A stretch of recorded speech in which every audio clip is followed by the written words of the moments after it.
Good morning, students. In last video, we have done explanation till home rule. Okay. Now from here we will start.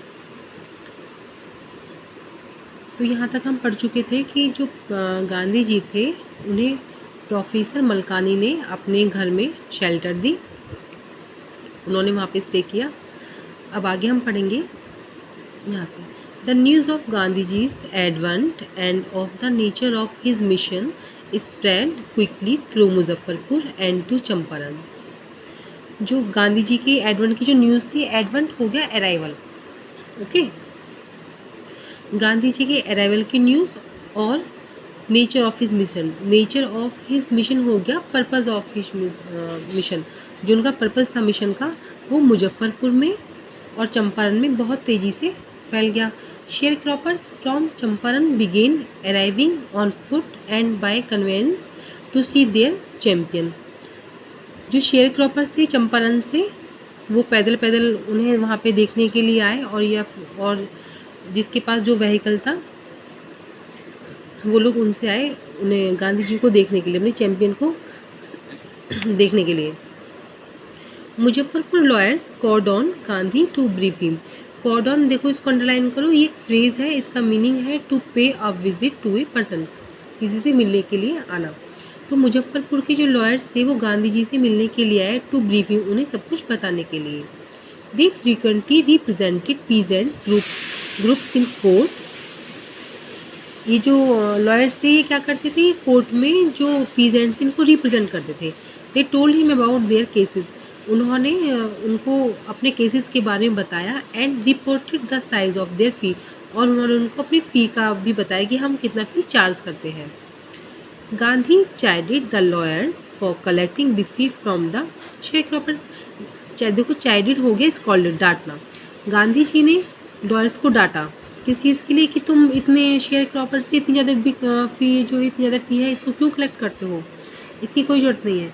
He said I have come to the conclusion, उन्होंने कहा कि मैं इस निष्कर्ष पे पहुंचा हूँ कि that we should stop going to law courts, कि हमें लॉ कोर्ट जाना बंद कर देना चाहिए। Taking such cases to the courts does little good, इन केसों, ऐसे केसों को वहाँ ले जाने से कोई फ़ायदा नहीं है।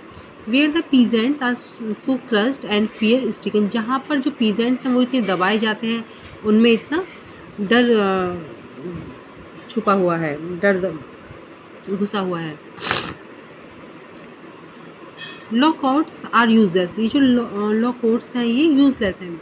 The real relief from for them is to be fear from fee, जो रियल रिलीफ है ना उनके लिए वो क्या होगा, वो ये होगा कि वो अपने डर से फ्री हो जाए, तब जाके उनको वास्तविक आराम मिलेगा, रियल रिलीफ मिलेगा उनको।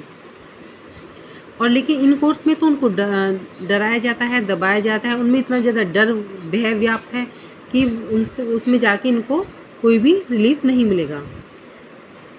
तो रियल रिलीफ उनके लिए, देखो ये बहुत ये इम्पोर्टेंट लाइन है, the real relief for them is to be free from fear.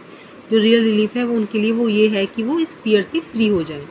Most of the arable land in the Champaran district was divided into large estates owned by Englishmen and worked by Indian tenants.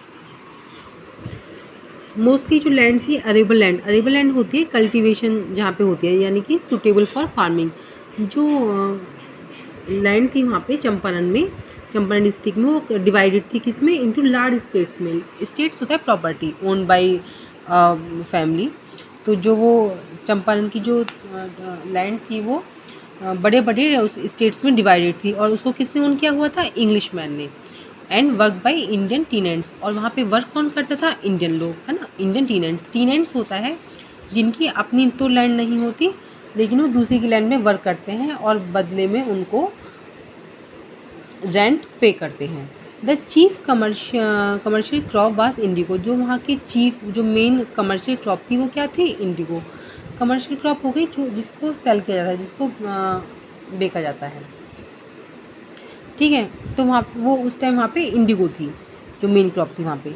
The landlords compelled all tenants to plant 3/20 और 15% of their holdings with indigo and surrender the entire indigo harvest as rent. तो landlord देखो compelled का meaning होता है force करना। तो जो landlord थे ना इंग्लिशमैन थे, उन्होंने फोर्स किया सारे जो टेनेंट्स थे, इंडियन टेनेंट्स थे उनको, कि टू प्लांट 3/20 और 15% of their holdings with Indigo, कि तुम जैसे कि उन्होंने ये फोर्स किया इंडियन टेनेंट्स को कि मान लो कि अगर आपके पास 100 एकड़ ज़मीन है, लैंड है, तो आप उस पर 15% पे आप इंडिगो ग्रो करोगे और उसको सरेंडर करोगे लैंडलॉर्ड्स को, आपको एज ए रेंट उसको सरेंडर करना होगा। ठीक है, तो यानी कि उसका 15% आपको अपनी इंडिगो को देना होगा and surrender the entire Indigo, और एज ए रेंट के रूप में उसको आपको देना होगा। जो जित आपने 15% पे जो इंडिगो आपने ग्रो करी है उसको आपको एज ए रेंट देना होगा। This was done by long term contract, और ये डन हुआ था, ये किया गया था लॉन्ग टर्म कॉन्ट्रैक्ट, ये उस टाइम किया गया था कि लॉन्ग टाइम तक किसानों को ऐसे ही रेंट पे करना होगा। ठीक है, तो इसके आगे हम नेक्स्ट क्लास में करेंगे। आप इसको स्टडी करना एक बार और अच्छे से। ओके।